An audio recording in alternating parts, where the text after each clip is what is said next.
Hi everybody, it's Mr. Simpson here and welcome to Mr. Simpson's Storytime Day 15. I've got a brilliant book for you today about a little character called by the name of Pip. What a wonderful name.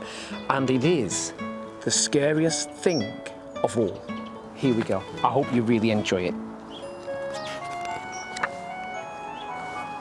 Once upon a wild wood, deep down in a burrow, lived a family of rabbits.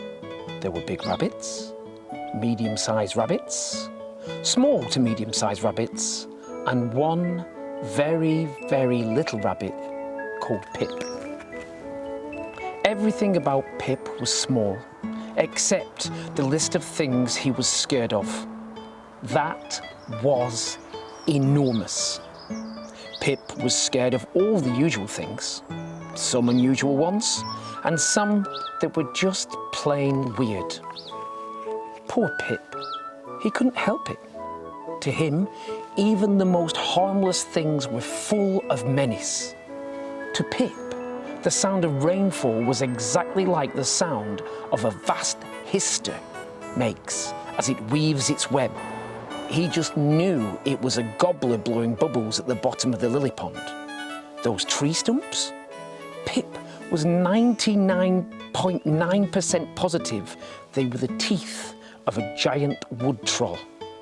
And those fluffy pink clouds, those ones that looked just like, stop right there. Poor Pip, being scared all the time was very hard work. One fretful day, after finding 12 new things to add to his list, Pip pulled his ears over his eyes and tried not to think. Around him, his family worked in the garden. Slowly, the day turned into afternoon. The sun was warm, the grass was soft, and very soon, Pip fell asleep. When he woke up, it was supper time. From across the garden came the smell of cooking. Pip stood up to go home, and that was when he heard it. It came from right in front of him. Roar! It went. Roar! Roar! And then a little louder. Roar! Roar! Roar! Roar! Pip couldn't stop to think. He didn't stop to add roar to his list either. Pip turned tail and fled into the dark woods, into brambles, through haystacks, across ditches and under fences. Pip fled as far from the roar as he could. At last, Pip stopped. All around him were hundreds of things to add to his list. Then, the moon peeked out from behind a cloud, and Pip's eyes grew wide. In front of him stood the biggest, most enormous scary thing he'd ever seen. Pip took 2 steps backwards. The scary thing didn't move.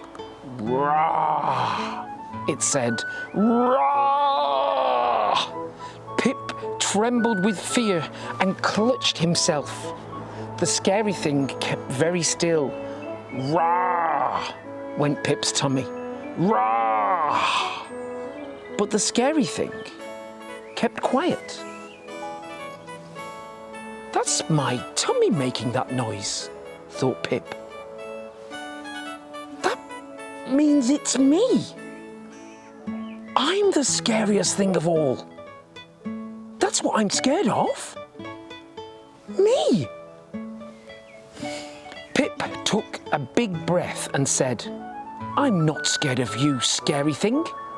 I'm not scared of roars or rustlings or flapping or hooting or anything on my list of things to be scared of.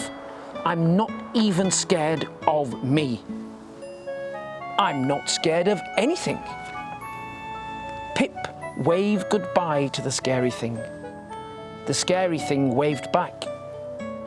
On the way home, Pip saw a gobbler rise out of the lily pond.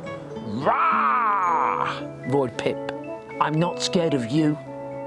In a flurry of bubbles, the gobbler slid back underwater.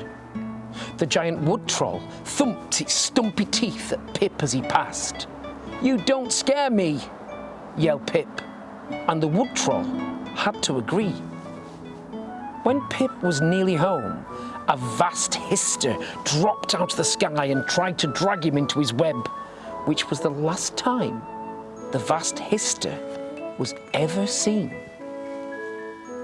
In the wild wood, they still tell tales of the scariest thing of all. Little gobblers and wood trolls and vast histers pull their covers over their eyes and hope the scariest thing of all never comes back. And the scariest thing of all?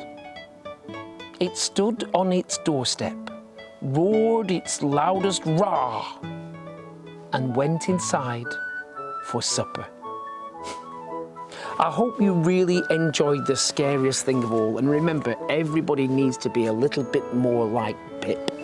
I'll see you tomorrow for another amazing story. Bye-bye.